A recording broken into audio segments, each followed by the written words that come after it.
The year is 1664, and the Caribbean Sea has become a battleground of empires, a place where fortunes are made and lost in the span of a single tide.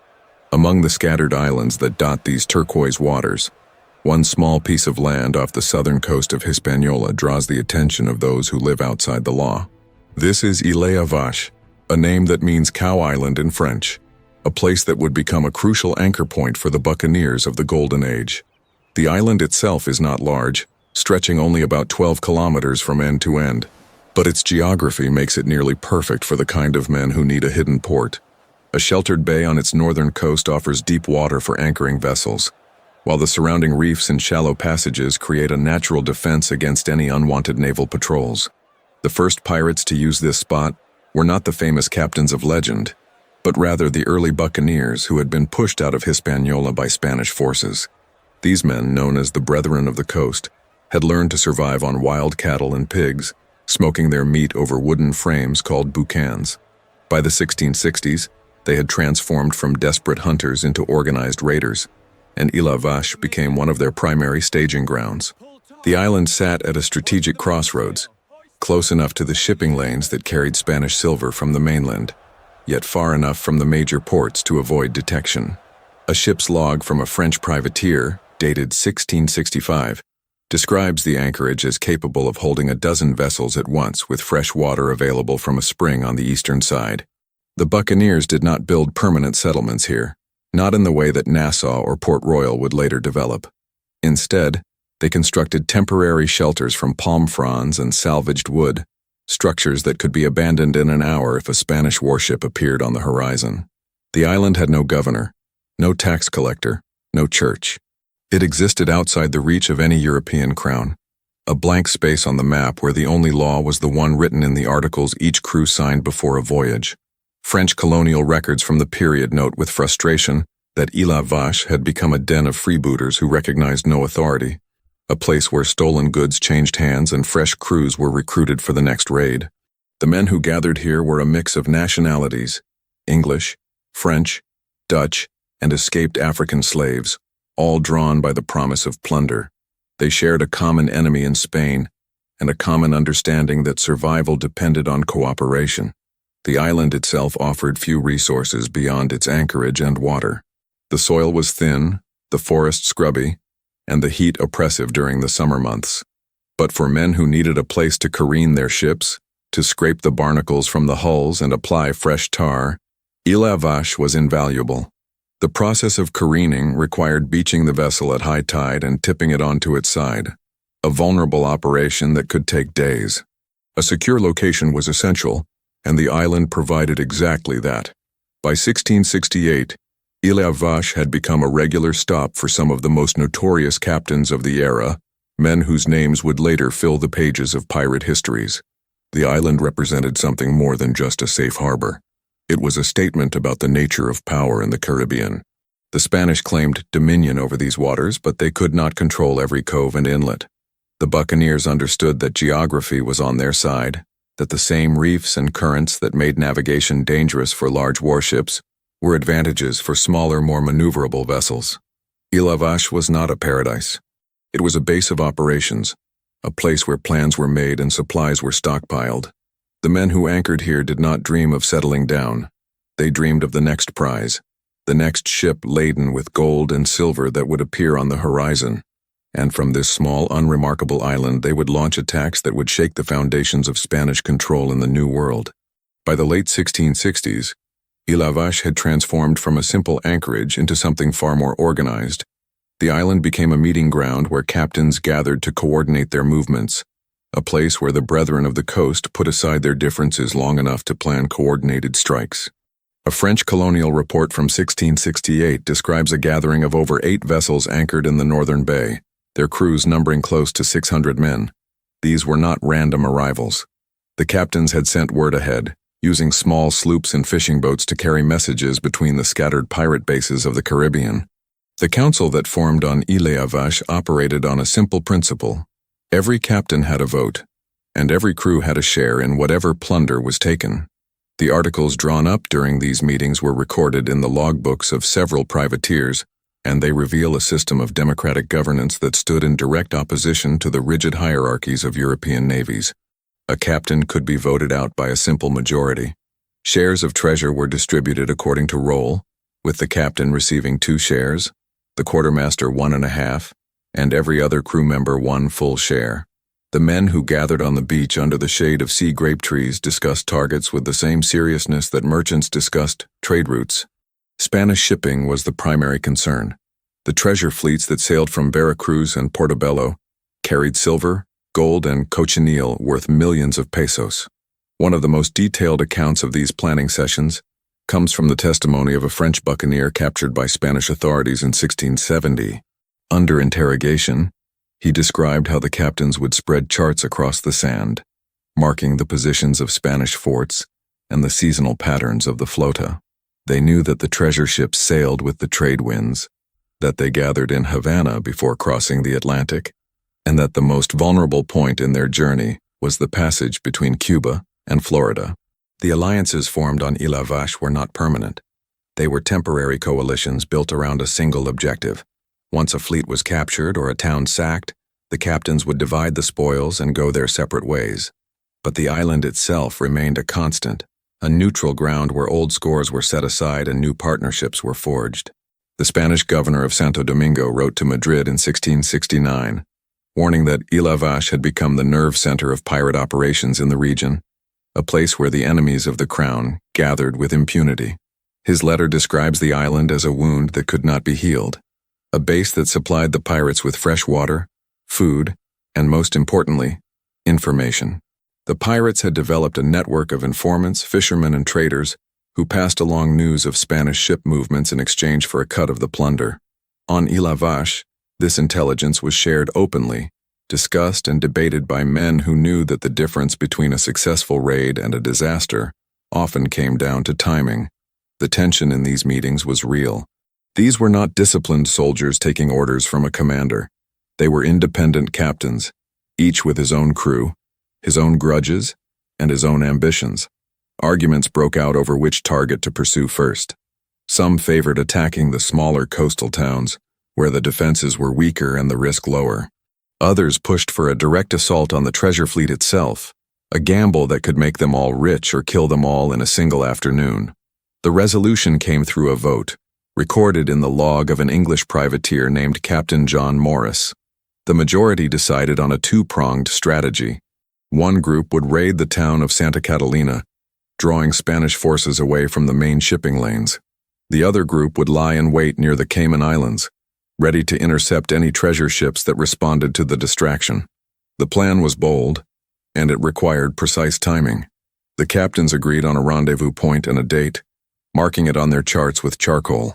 They shook hands on the beach, a gesture that carried the weight of a signed treaty. And then they returned to their ships, each crew preparing for the voyage ahead. Ile-a-Vache had served its purpose once again. It had provided the space for men to think, to plan, and to commit themselves to a course of action that would echo across the Caribbean. The plans hatched on Ile-a-Vache did not stay on paper. In 1668, a fleet of 9 ships carrying over 1,200 buccaneers sailed from the island and struck the Spanish city of Portobelo on the coast of Panama. The attack was led by Captain Henry Morgan, a Welsh privateer who had risen through the ranks of the Brethren of the Coast. Morgan had spent weeks on Ile-a-Vache before the raid, consulting with other captains and studying the defenses of the Spanish port. The assault on Portobelo was brutal and effective. Morgan's men captured the city's 3 forts in a single day, using captured priests as human shields to approach the walls. The Spanish governor surrendered after hours of fighting, and the buccaneers spent the next 2 weeks looting the city. The haul was enormous: gold, silver, jewels, and merchandise worth an estimated 250,000 pesos. When Morgan returned to Ile-a-Vache to divide the spoils, the island became a scene of celebration and distribution. Each crew received its share according to the articles signed before the voyage. The quartermaster of each vessel recorded the distribution in his log, noting that a common seaman received roughly 150 pesos for his part in the raid, more than a Spanish sailor earned in 3 years. The success of Portobelo drew more men to Ile-a-Vache. By 1669, the island's anchorage was crowded with vessels from England, France, and the Netherlands. A Spanish spy report from that year counts 22 ships at anchor, with crews totaling nearly 2,000 men. The report warns Madrid that Ile-a-Vache had become the most dangerous pirate base in the Caribbean, a place where the enemies of Spain gathered openly and without fear. The next major operation launched from the island was the sack of Maracaibo in 1669. Morgan again took command, leading a fleet of 8 ships and 500 men through the shallow waters of Lake Maracaibo. The buccaneers captured the city and its surrounding settlements, holding them for 5 weeks while they extracted ransom from the Spanish inhabitants. The Spanish authorities in Venezuela attempted to block Morgan's escape by fortifying the narrow channel that connected the lake to the sea. But Morgan outmaneuvered them, using a fireship to break through the Spanish blockade and escape with his fleet intact. The treasure from Maracaibo was brought back to Ile-a-Vache, where it was divided among the crews. The Spanish governor of Cuba, Francisco de la Guerra y de la Vega, wrote to the king in 1670 describing the situation in desperate terms. His letter states that the pirates operating from Ile-a-Vache had intercepted 3 separate shipments of silver from the mines of Potosi, stealing cargo worth over 400,000 pesos. The governor estimated that the buccaneers had captured or destroyed more than 30 Spanish vessels in the previous 2 years alone. The raids launched from Ile-a-Vache were not limited to coastal towns. The pirates also targeted the treasure galleons themselves, the massive ships that carried the wealth of the Americas to Spain. In 1670, a combined force of English and French buccaneers intercepted the Spanish flota near the Cayman Islands, capturing 2 galleons and their escort vessels. The cargo included silver bars, gold dust, and cochineal, a red dye more valuable than gold by weight. The captured galleons were sailed back to Ile-a-Vache, where the prizes were stripped and their hulls burned to prevent recapture. The most ambitious operation planned from Ile-a-Vache was the sack of Panama City in 1671. Morgan assembled a fleet of 36 ships and over 2,000 men, the largest pirate force ever gathered in the Caribbean. The expedition left from Ile-a-Vache in December 1670, stopping at the island of Santa Catalina to capture Spanish prisoners who could guide them through the jungles of Panama. The march across the isthmus took 9 days through swamps and rainforest. The buccaneers fought off Spanish ambushes and suffered from disease and hunger. But when they reached Panama City, they found a wealthy and unprepared target. The battle lasted 4 hours. The Spanish defenders were overwhelmed and the city was set on fire. The loot from Panama was enormous, but much of it was lost in the flames. The buccaneers returned to Ile-a-Vache with what they could carry: gold chains, silver plates, and chests of pearls. The division of the spoils caused arguments among the crews, with some captains accusing Morgan of hiding the best treasure for himself. Despite the disputes, the raid on Panama cemented Ile-a-Vache's reputation as the launching point for the greatest pirate attacks of the age. The island had proven that a small, lawless base could challenge the might of the Spanish Empire, and the men who gathered there knew that as long as Ile-a-Vache remained free, their way of life would continue.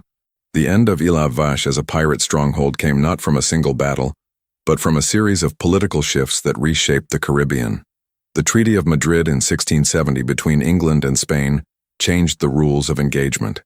English privateers could no longer attack Spanish towns under the cover of legality, and the men who had gathered at Ile-a-Vache found themselves suddenly classified as criminals rather than soldiers of fortune. Henry Morgan himself was arrested in 1672 and sent to London to face charges of piracy. He was eventually pardoned and even knighted, but his arrest sent a clear message to the brethren of the coast. The era of open piracy, supported by colonial governors and funded by merchant backers, was coming to an end. Ile-a-Vache did not disappear overnight. French buccaneers continued to use the island through the 1680s, launching smaller raids against Spanish shipping. A French naval report from 1684 notes that the island still hosted a small community of freebooters, perhaps 40 or 50 men, who lived in makeshift huts and survived by fishing and occasional plunder. But the great fleets that had once filled the bay were gone. The captains who had planned the sack of Panama and the capture of the treasure galleons had scattered across the Caribbean, some taking pardons, others moving to new bases in the Bahamas or the Indian Ocean. By 1690, Ile-a-Vache was largely abandoned. The Spanish had never managed to capture the island, but they no longer needed to. The political and economic forces that had made piracy profitable had shifted, and the men who had once ruled these waters had found other ways to make a living. The island returned to its natural state, the palm trees growing over the remains of the buccaneer camps, the salt wind erasing the marks of human habitation. In the centuries that followed, Ile-a-Vache became a footnote in the history of piracy. Travelers and historians who visited the island in the 18th and 19th centuries found little evidence of its past. A British naval officer who stopped there in 1742 wrote in his log that the island was uninhabited, covered in dense scrub, and offered nothing of interest beyond a few wild goats. He did not mention the pirate councils or the treasure fleets that had once anchored in the bay. The island was sold to a French plantation company in the late 18th century, and for a brief period it was used for cotton cultivation. The ruins of a small plantation house still stand on the northern coast, a reminder of the attempts to turn the lawless haven into a productive colony. But the soil was poor and the location remote, and the settlement did not last. By the early 19th century, Ile-a-Vache was once again empty. Today, Ile-a-Vache is a quiet place. A small fishing village of perhaps 2,000 people occupies the eastern end of the island, connected to the mainland of Haiti by a regular ferry service. The bay where the pirate fleets once gathered is now used by local fishermen, who launch their small wooden boats at dawn and return in the afternoon with catches of snapper and grouper. There are no monuments to the buccaneers, no plaques marking the spot where the captains held their councils. The past exists only in the pages of archives, in the Spanish reports that warned of the pirate threat, and in the English trial records that documented the careers of the men who used the island. What remains of Ile-a-Vache's pirate legacy is the story itself. The island represents a specific moment in history when a small piece of land, lacking any natural wealth or strategic importance, became a center of power because of the men who chose to gather there. It was not the geography that made Ile-a-Vache dangerous. It was the freedom it offered, the space outside the reach of any empire where men could plan and organize and act on their own terms. The Spanish governor of Santo Domingo, who wrote to Madrid in 1669, was right to be worried. Ile-a-Vache was a wound that could not be healed, not because of its fortifications or its resources, but because it embodied an idea that threatened the entire structure of colonial power. The idea that a group of men, bound by nothing but their own agreements, could challenge the might of an empire. That idea did not die when the pirates left. It simply moved to other places, other islands, other shores. And Ile-a-Vache, the small cow island off the coast of Haiti, returned to the silence from which it had briefly emerged.